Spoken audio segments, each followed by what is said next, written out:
Welcome to Universe Rewind, the only place you can get up to date with Co-op Universe. First off, coming off the huge WrestleMania 34 pay-per-view, the CEO, Mr. McMahon, decided to give the GM positions of Raw and Smackdown to two new employees. Their names, James and Tyson. James is running Monday Night Raw, and Tyson is running Friday Night Smackdown. The new GM's first order of business was to set up a draft. Each man drafted 25 superstars, in which we saw Roman Reigns and Kevin Owens as the first two picks. After the draft, James and Tyson, with the help of the production crew, had new show intros made. You gotta stand up when you're pushed down. Don't stay to sitting down on the ground. And when you start to fall, forget your fear, 'cause you will have to rise above it. You gotta stand up when you're pushed down. How does it feel to see the demon inside of me?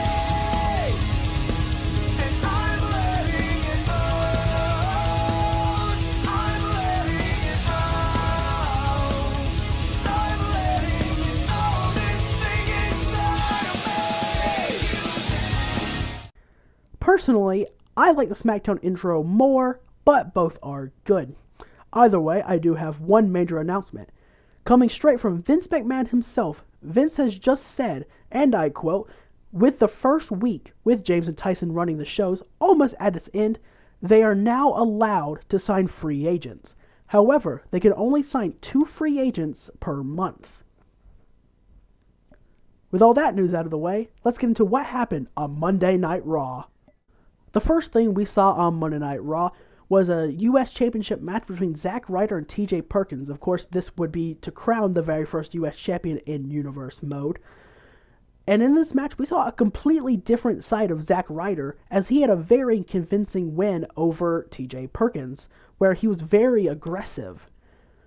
One thing to take away from Ryder's win, he really needs to work on finding a new finishing maneuver. He didn't even bother pinning after the Rough Rider, and TJP was able to reverse the 450 splash 3 times. Either way, it was a good win for Ryder, and I'm interested to see where this new mean streak takes him. After that, we got an announcement from the GM himself about a new tournament. This tournament would be to crown a new World Heavyweight Champion. The finals of the tournament will take place at Extreme Rules 4 weeks from today. The first match in that tournament we saw on this first episode of Raw, as Hideo Itami defeated Finn Balor to move on to the second round. He'll face the winner of AJ Styles and Bray Wyatt, which will take place on the next episode of Raw, which is live from Gainesville, Georgia.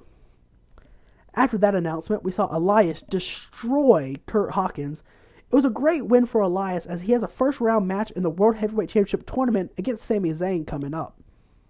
What was really interesting is what happened later in the night.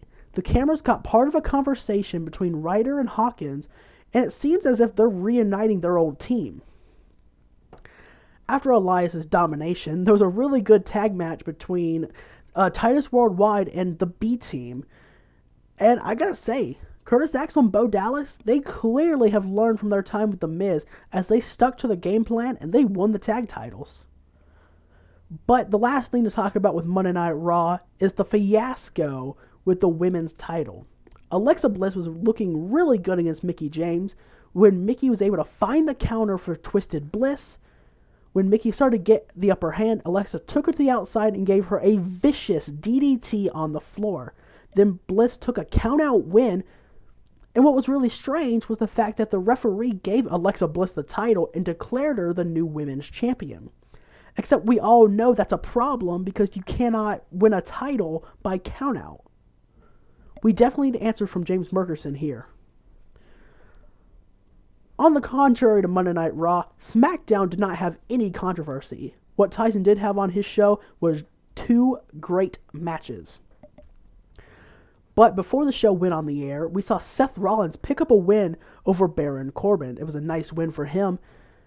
And the first match on the show, Cedric Alexander took on Shelton Benjamin. Both men fought till they could not fight anymore, and eventually Benjamin got out of there with a sneaky roll-up. I really want to hear Alexander's response to Shelton essentially stealing the win from him. After that match, there were a couple special matches for the live crowd. First being Drew McIntyre defeating Rusev, and then Braun Strowman destroying Andrade Cien Almas. Then there was the main event. It was an amazing triple threat between Jeff Hardy, Roman Reigns, and The Miz.